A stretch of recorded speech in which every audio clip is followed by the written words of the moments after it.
guys? We're back with episode 12 of the 5D Warrior podcast. As always, I'm John with my co-host here, Corey. Today, we're talking about all things distortions, the distortion of fear and how fear takes over the mind and takes us away from that of love and light, along with all other distortions and how those distortions ultimately keep us further away from the 5D, which we're trying to ascend to. So when you're born, you don't have any distortions, seemingly, right? Like that innocence, there's no distortion in that innocence. And through the learning process and socialization is how distortions arise. Distortions of yourself, distortions of others, and distortions of the world around you. But how do those distortions actually affect your thinking brain, right? Yeah. They manifest as fear, right? And we learn through socialization essentially to be afraid of our own thoughts because nothing is real in the sense that you create your reality. So something could happen, something terrible could happen. Like I'm gonna horrible example, like a dog runs out in the street, gets hit by a car, right? That's that's terrible. But I'm just giving the label that is terrible because I understand and I've learned that that's a sad occurrence, right? It just is. And through the distortions of our learning process, we understand that as being sad. Meanwhile, if we could just see it objectively, it wouldn't affect us in that way. So we're basically, so that dog, it was meant to happen, and we create the problem in our head. Oh, that wasn't supposed to happen. That's so upsetting. You grieve over it. Meanwhile, nothing actually happened to you in your own mind. And that's just, you're creating the external world helps you and your internal mind create problems.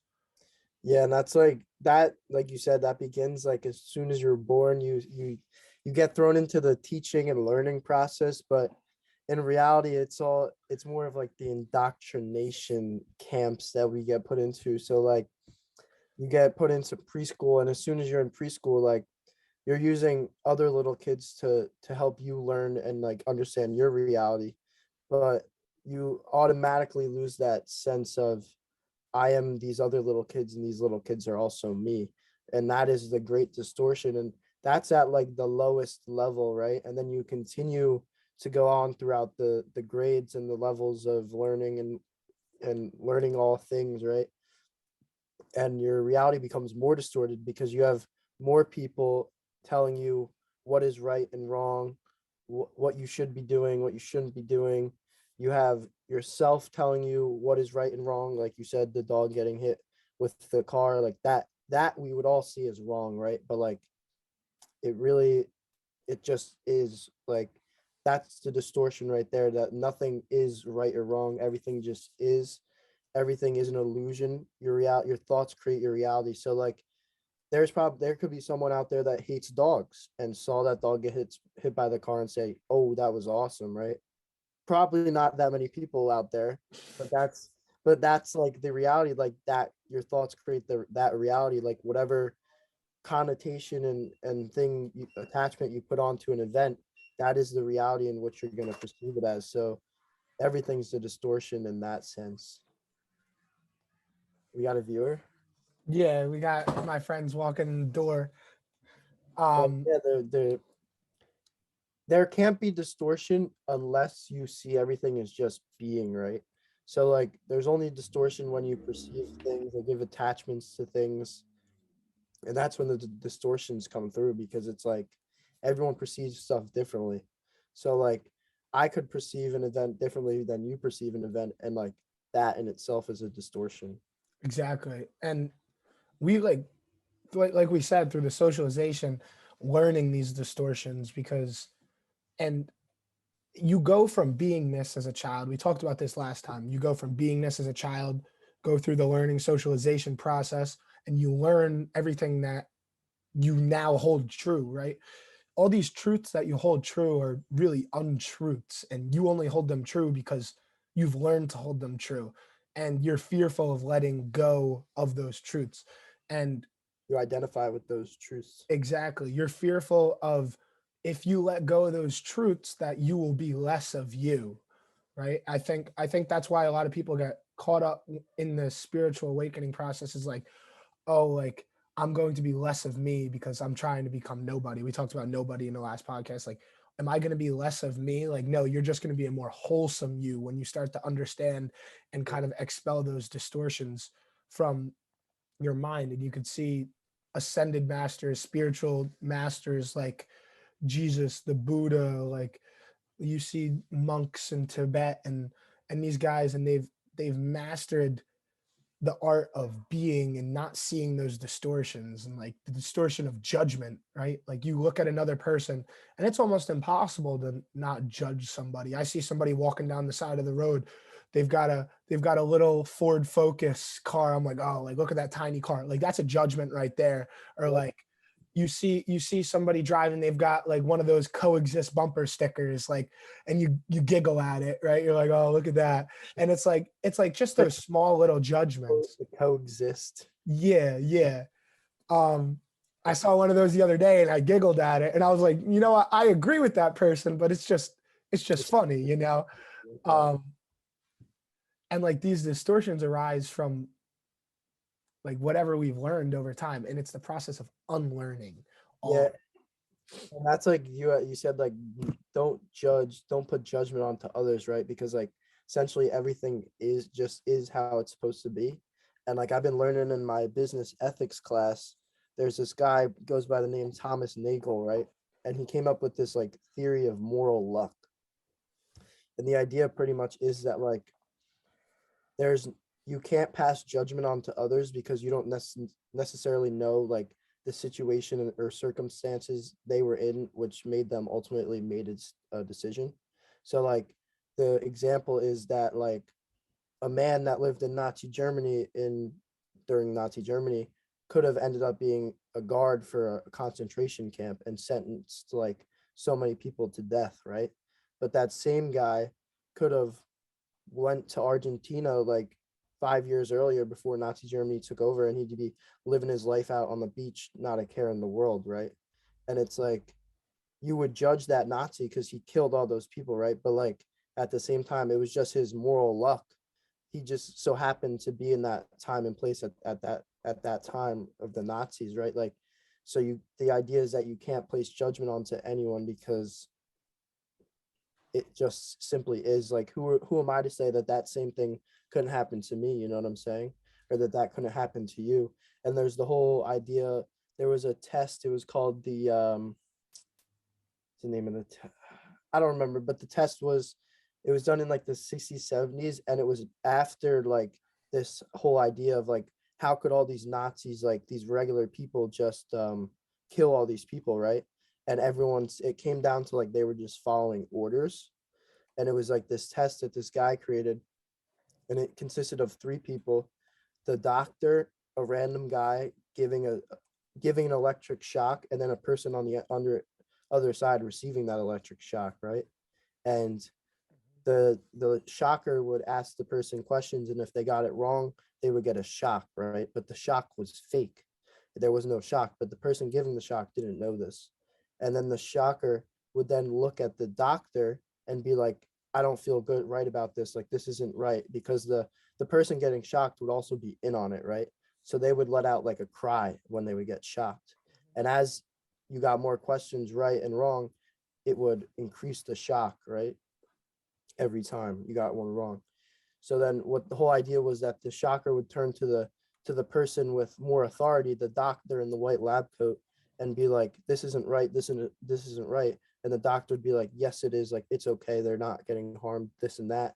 And then that same person would ultimately go all the way up to the highest voltage of shock, which was like pretty much death, right? If you gave this, but you're giving the shock to a random ass person that you don't even know for answering a question wrong. And the whole idea is that people will blindly follow orders. Yeah, It's the Pilgrim Experiment. Yeah, the Pilgrim Experiment. This is what it is. I thought that was the name of it, but I didn't want to say because I wasn't entirely.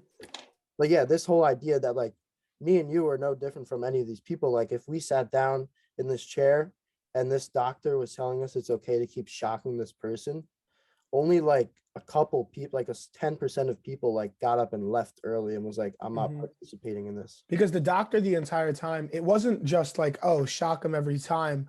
It was if you got it wrong. He was encouraging the, oh Yeah. no, it's okay, keep going. Like Exactly. this is how it's supposed to be. Like a lot of people, yeah. Eventually the person being shocked went completely like Silent. wasn't responding. Yeah. Silent, almost like death, or they still would do it. Fainted. And they were like, most of them were, oh, this is wrong, he doesn't feel good. The doctor encourages them to keep going. They continue, which brings out like why are people feeling so inclined? And I think it has to do with it's just our human nature that appeal to authority, right? Yeah, people see a person in authority, like a doctor, a political figure, and they see, oh, that person, they put it on a hierarchy. They put themselves here and they put those people there. Yeah, because these are just normal ass people like me and you. Same with the Nazis, bro. I'm not justifying what the Nazis did, but like, it's essentially just young guys like me and you, 18, 19, 20-year-old dudes that got put in this position to like kill Jews and all these other people. And like, they were just following orders. Like they probably knew it wasn't right, but they were holding an ideology that these people were like evil and that they had to die, this and that. And they were just taking their orders and following them. And that's like back to the distortions, right? That's like the whole idea. You can't judge anyone because you don't know. There's circumstantial luck and biological luck, right? So like circumstantial or situational luck is the idea that like you get put into that, you're in that circumstance where like you have to become a Nazi because you're a 20-year-old in Nazi Germany and you're going to get drafted to go to war, right? Or there's biological luck, which is like the idea where our environment and our early stages of like our learning create our luck on to go into the future. Because like there's the idea of epigenetics and how we have our behavior and environment shape our actual DNA and change our genetics to make us how we are, right? And how we react in certain situations and this and that. So it's just like all of that shit is distortion right there. All of it. Because it's like everyone is different, but everyone is one in the same time. So like, why are you passing judgment onto others? And it also begs the question about, I know there's another experiment, I'm not sure the name of it, where they took two twins that were dropped off, I think in an orphanage, and they were separated. They're identical twins, were separated at birth, and they wanted to follow them. Yeah, it's mysotic something like that. And they wanted to see thing too. Like if they were going to be the same people, because like, or identical twins, like I'm not 100% sure the results. They were completely different. They were completely different is what I thought. So like a loving, nurturing family, and the other was put in like a hard, like low poverty, like had to fight, like all this stuff. And that ultimately, those two different realities shaped how these two twins were brought up. And so it's showing that that's the whole idea of the epigenetics, is that you could literally come from the same egg and share like the same DNA, but your environment will shape your genetics and have control over the behaviors in which you act out. Like there's like this idea of like the warrior gene, right? And like me and you could have the warrior gene, like we don't know unless we were put in like a situation where we have to fight, right? Or we might be, and if we were in like a low poverty area where we had to fight all the time, like that gene would come out, right? And it would express itself. But like if we're in our loving, nurturing families and never have to fight a day in our lives, that same gene would be repressed and never express itself. That's very true. Inside. That's interesting. I didn't know that. I didn't know about that. But there's repressed the worship gene. The worship gene, we can get into that. But there's a whole bunch of different genes that can be repressed. And I know people say there's depression in their family, anxiety in their family, and will that stuff arise after time in different environments of socialization? I'm not too sure, but I think in general, rule of thumb, like consciousness and awareness is born pure, and whatever it's environment is ultimately shapes that consciousness and molds it, sort of like a piece of Play-Doh, right? Like you have a piece of Play-Doh in your hand, you can make it into a perfect circle, right? And you keep tossing it to your friends. Oh, your friend grabs it. Oh, another friend grabs it. You throw it at the wall, right? And that Play-Doh, by the time it gets back into your hands, is going to be all molded and in different shapes. It's not going to be a perfect ball anymore. And that's exactly like the socialization process, how no matter what happens, but also you could take another ball of Play-Doh and throw it to those people again and throw it around, throw it at the wall, and it's still not going to be that same exact shape at the end. Like it just, everybody's individual. And another good example of this is like the geometry we see in nature, right? Fractal geometry. We see sacred geometry and stuff like that. For example, like snowflakes are a perfect example. So here, let me pull up There's no two frequency snowflakes of alike. snowflakes.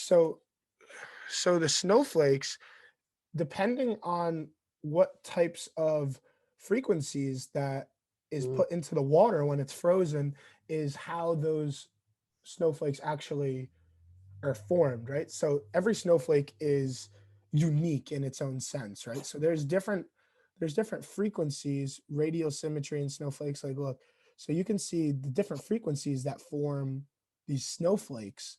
And like if you with like love versus there, that's like the whole like water test too. Exactly. This is essentially that, but like it is the water test is essentially the same thing because they're just testing the frozen molecules. I'm trying to see if I can have like a chart of like the actual frequencies in where it's labeled and you can see the different types of frequencies. like I don't see it, but I'm sure you've seen the videos of the vibration plates with the sand on them too, right? Yeah, I was just about to bring that up too. Yeah, pull that up. That's interesting.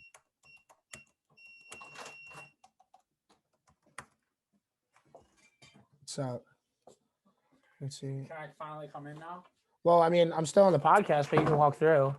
Go ahead, go walk. I wanted to say goodbye to my friend. Oh, you're leaving for your wedding? Yeah, I'm leaving. You have a good You time. fucking jerk off. You have a good time, bro.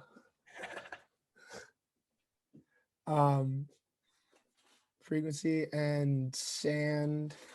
Let's see. Here it is. Yeah. You can hear it? Nah, I can't hear it. All right. You don't really need to. I mean, Yeah. It would be nice. I mean, it kind of. Let me see if I can figure out how to make you hear. Yeah, it. but essentially, what this is this brings us back to our first episode of all things are energy, frequency, and vibration, and that a positive vibration that you give out could ultimately change how this sand like structures itself, right? Or a negative vibration. And that if it could do it to sand, what is it doing to your body, right? Like the whole question right there. And not only is it doing it to sand, it does it, like you said, to the snowflakes and all other stuff. It does it all throughout nature, right? We see the way that frequencies interact with our field around us, right? Everything is a frequency. Like essentially everything is empty space. And the reason frequencies are so important is because think about this. Atoms are 99.9% empty space, right? Okay. That 0.1% of actual solid matter in an atom is what makes up us, what makes up this room that I'm in, what makes up the trees outside. But essentially everything is still almost completely empty space. Yeah, that's all an illusion that we see and perceive, right? That's what Billy Carson talks about. This is, I mean, it doesn't really have to do with this, but it does at the same time. If you could find a way, scientists are trying to find a way to like remove atoms out of like material physical objects, right? Because like if you could remove the atoms, like it would just like dissipate into thin air essentially. So they're trying to like do that with like things like garbage, right? Instead of just throwing it in the ocean, how could I take this garbage and remove all of the atoms, and then it would just go away into which is very interesting, which is because a crazy concept. when you think about it, only 5% of our entire universe is visible, right? That means 95% of our universe is made of matter or energy that we can't see or perceive. Mhm. And we think that our senses are so good at perceiving everything around us. Meanwhile, it's a very kind of shitty way of perceiving everything. Hey, bro, and then people have the arrogance to say like we're the only ones in this universe, this and that. It's like, bro, you can only see 5% of the universe in itself, and it's like, Mhm. but I bet if you ask those same people like what kind of things are at the bottom of the ocean, they'd probably agree with you and say there's like crazy creatures down there. But it's like you're essentially just believing in things that don't exist because you can't see them, and we've only experienced and explored 5% of our ocean in the same sense. So it's like, how are you going to believe that there's megalodon down there in the depths of the ocean, but you don't believe that other life exists in an infinitely expanding universe which you can only perceive 5% of? Yeah, it's quite an interesting concept. And And there's a whole I know Billy Carson also talks about how by altering the frequency of your mind, right? Elevating your vibration, we talk about a lot.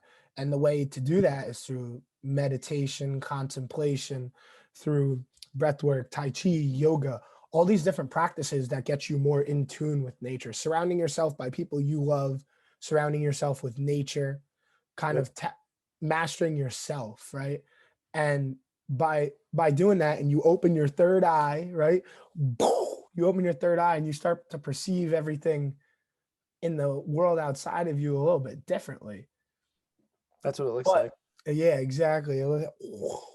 But but when you do start to do that, you raise your vibration. And Billy Carson talks about how it hypothetically is possible to raise your vibration if you were able to tune your body. So look, I'm gonna angle my computer down a little bit.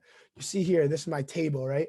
So You're if I actually was if I was to raise my vibration enough to match the exact frequency of the atoms in this table, I would be able to essentially phase my hand through the table. well, would you? Yes, that's true. But would you? What do you think? You'd have to essentially lower your vibration to get through that table?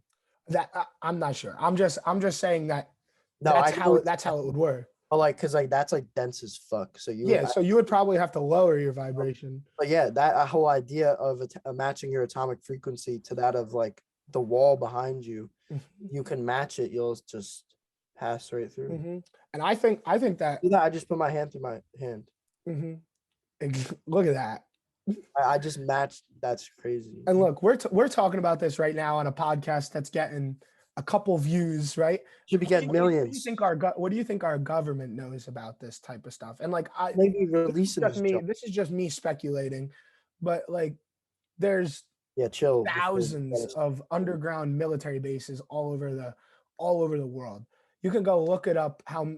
You can't look up the exact number, but there's so many military bases in the United States that are secret operations. Everything's classified. What do you think is going on down there Oh, you want in to hear? regards to shit? this information of consciousness, frequency, vibration? Like, You want to get into? You want to hear some crazy shit? all right, let's hear some crazy shit. This has nothing to do with. This is what I just thought about it. In the Children of the Matrix book by David Icke, right? He was talking about all the military bases underground, like this and that, and then he went into the Denver airport, and we all know the Denver airport conspiracy. And he was talking with someone that worked at the airport and was like trying to get like under the ground, right? And like they were like wondering why. It was like after like a certain time you can't like go down the elevators or something like that. Mhm. And but this person was like ex-military, so he had been like, I guess, down in those lower levels. And he said one day he was going down the elevator, and the elevator opened, and there was like a 14-foot albino Draco reptilian just like walking out of the elevator. This is that guy's account. Now, who am I to tell him he's lying? Like who? But I don't know. I don't know what who's right, who's wrong. But this is that guy's personal experience, and he said he was in the Denver airport, went down to do his job, and they're just walking around down there. It's an underground military base. They're allowed to live their everyday lives down there. No one's seeing them. No one's passing judgment on them.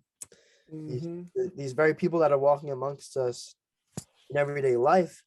And now that brings us back to the idea of consciousness and densities, dimensions, all that, and raising your vibration. Because if you can raise your vibration to that of the lower fourth density or the higher fourth density, you could essentially see through these beings that are essentially shape shifting into our density, right? So like, and that's like, there's been accounts of people who have seen like shape shifting lizards on like TV and stuff, or like in person rather, and it's because those people's vibration is high enough to like see through that of the veil, essentially.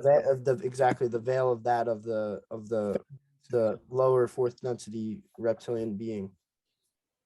Because there's the glitch in the matrix, right? Like that is a reality, because like our matrix is 3D in time space, but like there's infinite dimensions and realities outside of that of which we can perceive. And like when you raise your vibration, everything, yeah, like it's just a plane essentially, but that plane has levels. And when you raise this, you open this and raise your vibration, you can start to match with those levels, and you could higher them or lower them into and create your reality that way.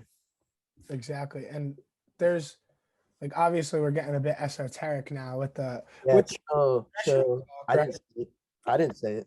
But no, you're just reporting what you've heard from my boy David Icke. Check him out, davidicke.com. Check him out. And elves.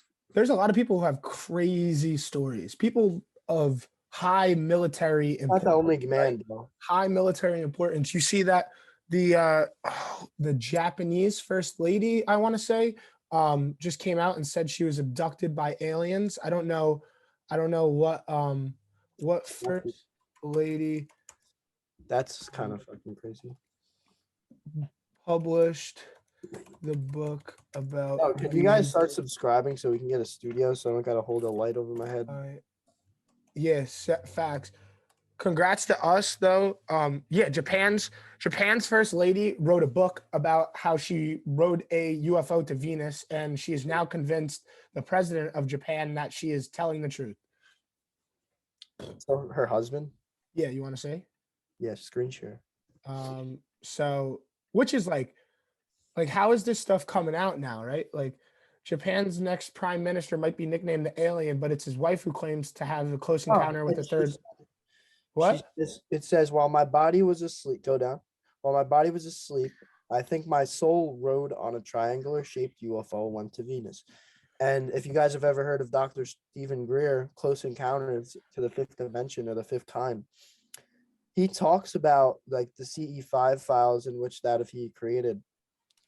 But he says like a lot of these crafts are essentially triangular shapes, and they're essentially just pyramids that are upside down, and they're zooming through the sky and shit. Because a pyramid, the reason the pyramid shape is so important, you have that triangular shape, right? And it's sucking energy through the bottom of it and converging that energy to the point at the top of it. So like when you think about the Egyptian pyramids, those used to be capped with gold at the top of it. So here I can pull up energy of the pyramids diagram. Let me see. I think I had it's okay. It's just the fucking food pyramid, bro. No, it was the picture of the researchers that analyzed the electromagnetic field of the pyramid and saw the energy just soaring through the top of it. And like, you got the idea. If you flip it upside down, you would be able to channel that energy straight down and essentially move. Propel yourself upward. Yeah. But so there's a whole lot of stuff coming out about UFOs, about extraterrestrials. You can look up Johann Fritz if you are you familiar? I don't even think he comes up, bro. Johann Fritz. He might not come up. Doesn't even come up. Yeah. Oh yeah, here we go. No, that's not it. Oh, that's him. That's him, yeah, that's him. Yeah. We don't gotta watch a video. Go on DuckDuckGo and look him up. Go on DuckDuckGo and look him up. Yeah, he'll come up on DuckDuckGo. So John Fritsch is essentially a former. It's okay. I don't need to do that. We can talk about him another time. But him and Corey Goodman, they both appear on Gaia, right? Yeah. Some people disregard Gaia's information because a lot of it is kind of esoteric. Most of it is very esoteric. The esoteric. Yeah, extremely esoteric. It's like, go watch Gaia. If you're into like sci-fi, go watch Gaia, and then just take it for sci-fi, and then like after you watch it, just realize that it's not sci-fi and it's nonfiction. And that's exactly what a lot of these researchers talk about, these ancient tablets like the Mahabharata, which the Bhagavad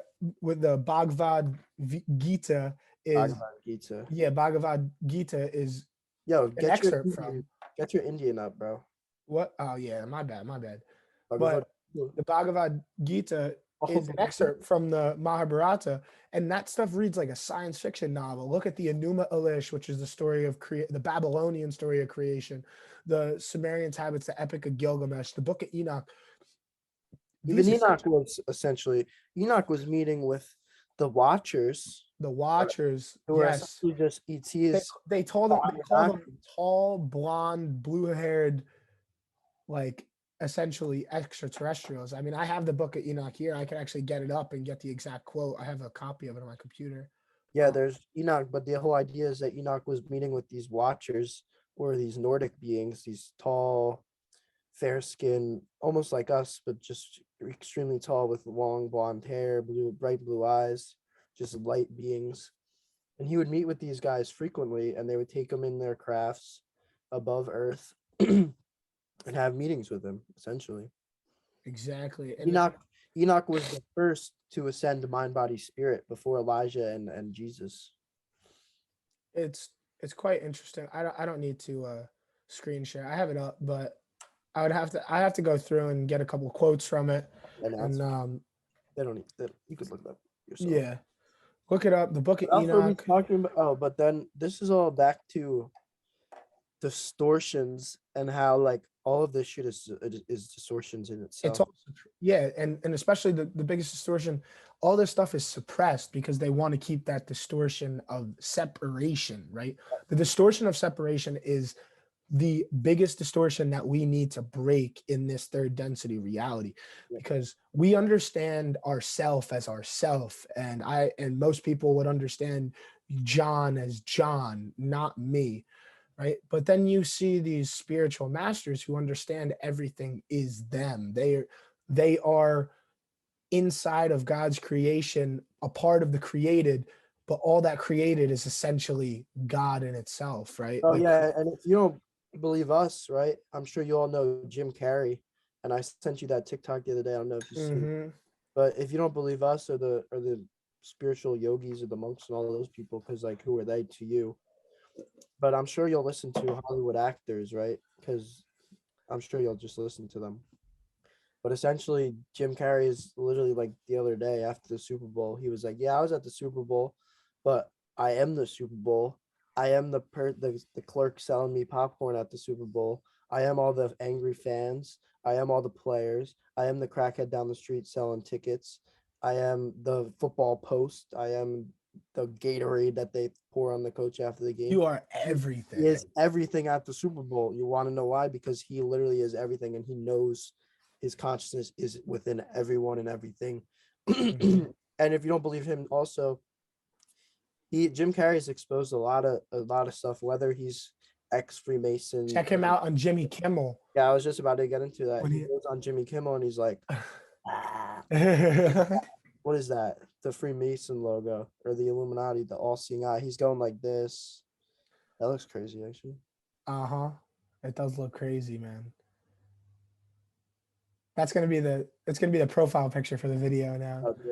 Okay. But yeah, like all this information is suppressed, and you have to wonder, like, why are we not knowing that we're truly divine inside? Why are we not knowing that our consciousness is capable of so much more than it's been thought to? Why do we not know our mind is capable of altering our physical reality outside of us? Why do we not know that our mind is capable of healing ourselves and healing other people? Like, The mind wanna is know why. very powerful. The mind is very powerful. And when we can be put in a constant state of fear all the time, they can lower the vibration of the population and suppress us. Because when you can suppress the mind of the people, you can ultimately create your own truth, right? And there's like that video of the of a lady with a blowhorn, or the Bullhorn? blowhorn, the megaphone in California with the mask on. She's leading a protest to reinstate mask mandates. And it's like, you are the epitome of locked in a perpetual state of fear, because like the only way you would like do that is if you're like so very scared of getting sick, and like or you, these are the people that think they're acting out of good virtues, right? Mhm. And they think that they really think in their mind that she probably doesn't, she might probably isn't even scared of COVID, but in her mind she is totally convinced that she is doing The what's right good thing. for humanity, right? And like she is essentially playing God, in that she is doing what is best for mankind and herself and all other beings. And that is like the biggest mind fuck, essentially, because she's protesting against freedom. And the only way you could protest against freedom is if you've been put under a state of mass psychosis and mind controlled, to essentially, we talk about the Mr. Smith effect in the Matrix, right? And like the prisoners become the prison guards when like stuff like this goes down, and how Mr. Smith pops up in the movie The Matrix whenever Neo is about to like break through, or someone new is about to break through the Matrix, right? They're about to break the veil, and then, oh, here comes Mr. Smith. It's like Billy Carson talks about, if me and you were sitting down with our parents, and then all of a sudden we're like 9/11 was an inside job, and then it's like we're trying to expose that reality, and then all of a sudden they pop Mhm. up, Mr. Smith pops up in their consciousness, and it's like, no, that is wrong, that is wrong, that is wrong, that is wrong. And it's like, it could be wrong. Who am I? I don't know. I didn't facilitate. I'm just bearing the I'm information. just I am not that yeah, information. You know what I'm saying? I'm just projecting the information which I believe to be true, and which I've done on my own research. But then it's like, these people will literally go to death to protect their reality, because like you said, like they're fearful of, if they let go of what the truths that they hold, that they'll no longer be themselves, because they fully identify with these false beliefs and these false truths.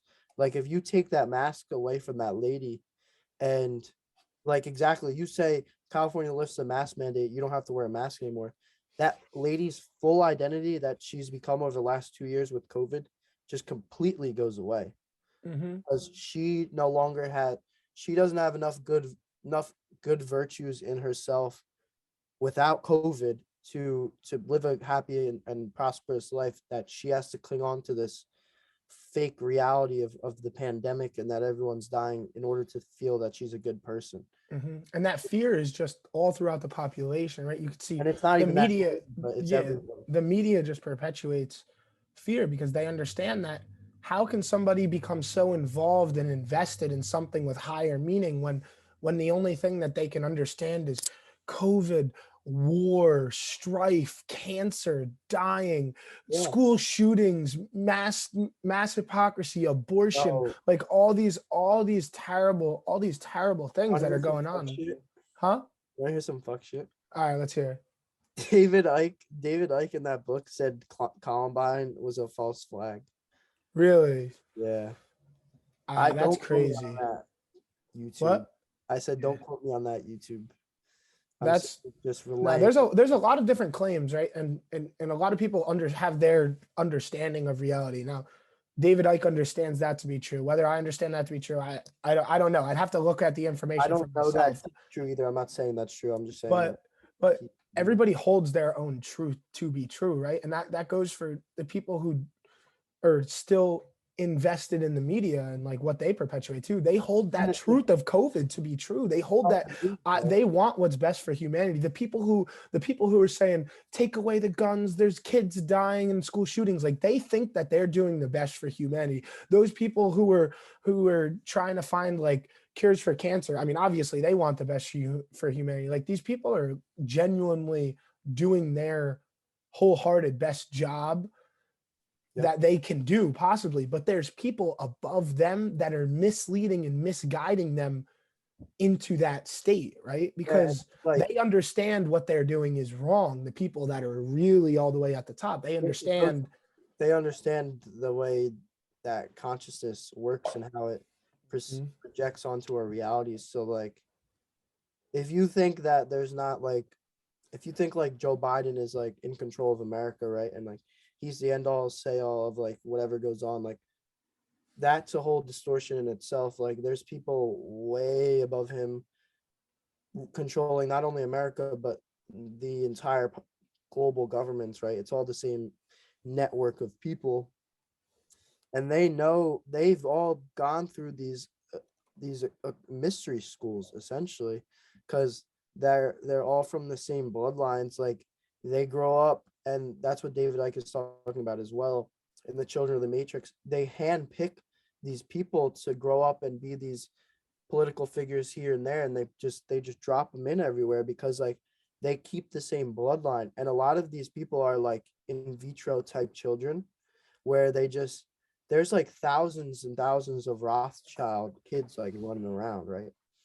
But like the whole idea is not all of those Rothschild kids will like become a president, say, right?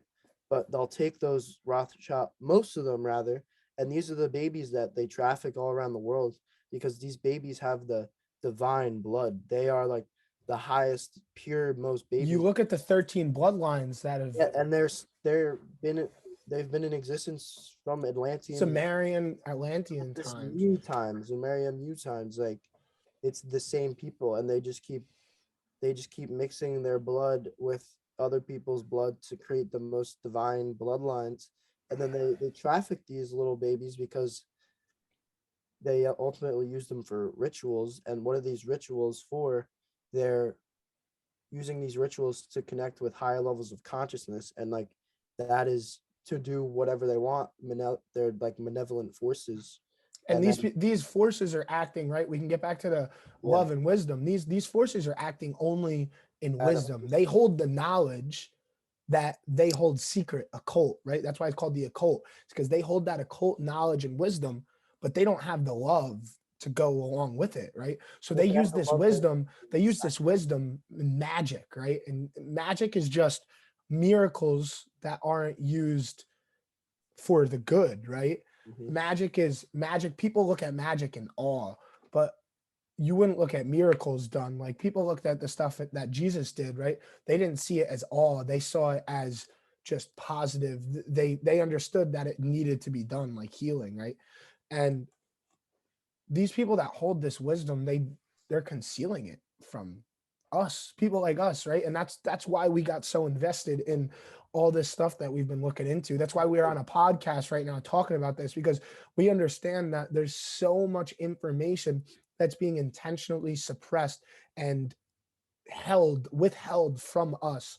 Like we've been indoctrinated for our years of schooling to follow that model citizenry, which is go work a 9-to-5 job, go home, watch the news, watch entertainment television, go to sleep every night, and then do it again. Like get hooked on alcohol, go smoke some cigarettes, like we're eat shitty food. Like you get home from your 9-to-5 job, right? And you're exhausted because you've been sitting in the same chair for 8 hours, and then they break your will over and over again because you have, what do you want to do when you get home? If you have children, you spend your time with those kids until you got to put them to bed. So say you get home at 5, by the time you travel, you get home at 6 o'clock, you eat dinner. By the time you're sitting down to hang out with your kids, it's like 7:30. Your kids got to go to bed. They're little, like 8 o'clock, right? You're only seeing your kids for like half hour, an hour a day. And that's a whole distortion in itself right there, is they want your parents to be away from the children, because if there's no one there to lead the children, that's a whole generation of kids that's just fucked, right? And this whole generation of kids now that was born into this pandemic, the damage that has been done to these kids could very well be irreversible, right? Like, we don't even know, because they're still little kids. We have to wait until they're like high schoolers, like, to see like the shit that their brains have literally been rewired to perceive their reality as like so negative and Normal and so- normal. They yeah, normalizing. the new normal. Like, Mhm. it's not, it's very bad. It's And not that's why normal. it's the war on consciousness, right? The third world war started right after World War II. The war of information. That's why you have Alex Jones on Infowars.com trying to expose all this crap. started And long he's time looked at ago. as crazy. Like, he said a couple things that were wrong, right? But ultimately, most, if not a lot of his stuff is very correct. Like, he does his research. He spends On the air he's for like, driven himself crazy, because he sits on a podcast every day for 3 hours a day talking about all these terrible things that we're talking about going on in the world, and nothing happens. Nothing ever gets done. He's been doing it for 25, 30 years at this point, and he sits there and he screams his head off, because, like, how else can he express himself when you've just completely enveloped your mind in just this terrible reality, right? All he sees is that negative stuff all the time, like, oh, babies getting taken like from their mothers, and all these rituals, and all these crazy elitists trying to control the population, and death and destruction, and like, that's all that he sees. And how can he express that to other people? yeah, and Alex doesn't have a good, I mean, I don't know, I'm not Alex, but from what I can see is his relationship with like the flip side is not as strong as it could be. Or else, like, because like you can, like, he has literally gone mad because like of all the negativity he just intakes like all day every day. And that's like the whole idea, like, get involved in conspiracies, but don't let those conspiracies, not even get involved with conspiracies, like, just get involved in asking, why why is this my reality, or why did this happen?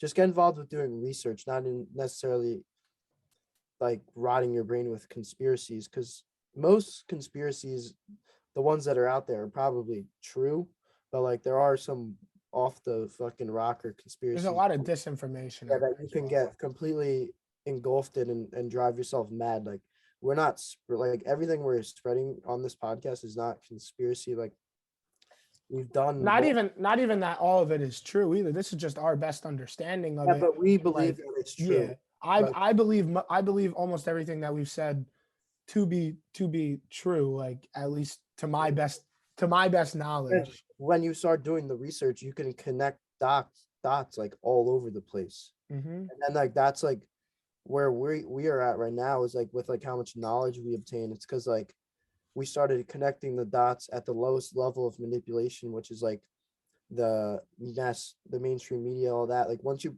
can break that veil, and then you say, okay, like, why is this the way it is? And then you look at it from, why is it like that? And then you take another step, why is that like that? And you just keep going down the line, and then you connect dots all over here, and you start reading tablets from ancient schools and ancient civilizations. You start meditating, you start practicing consciousness, start reading books on all this stuff. All the dots start to connect. And it's like, Exactly.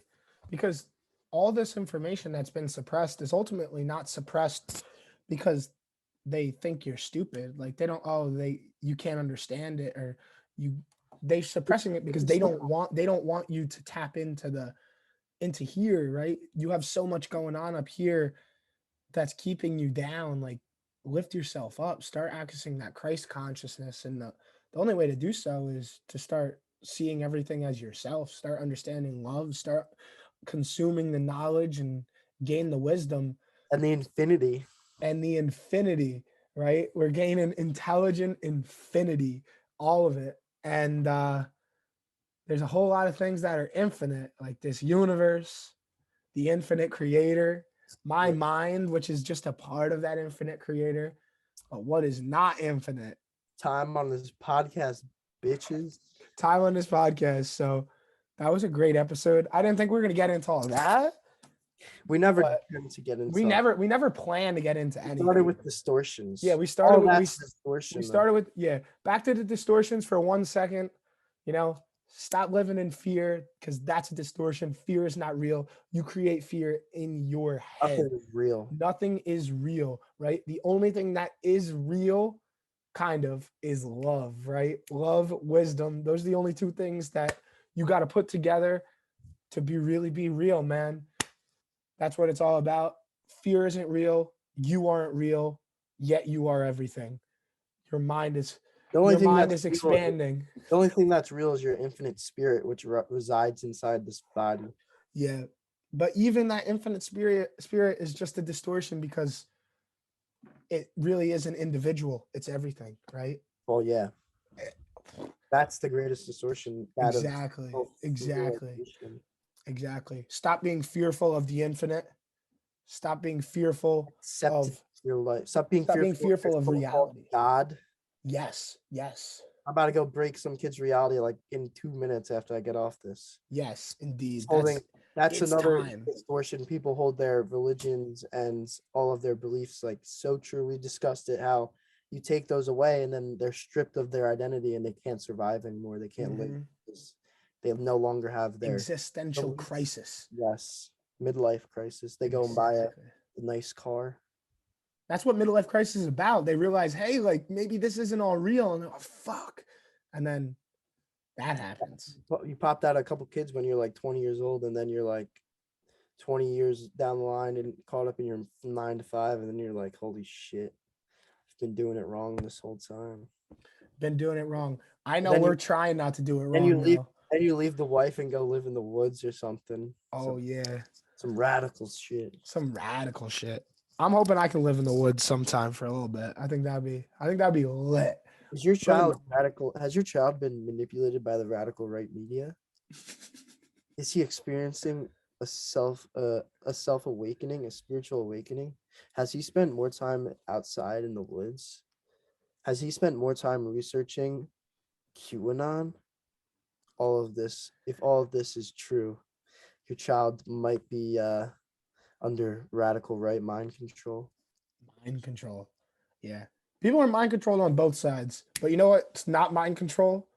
This podcast. This podcast is not mind control. We're just spreading information. Take it how you want it. Argue with us. I don't want to argue. I just want to talk. Nah, I don't want to argue. I don't either. want to argue with anybody. I just want to talk.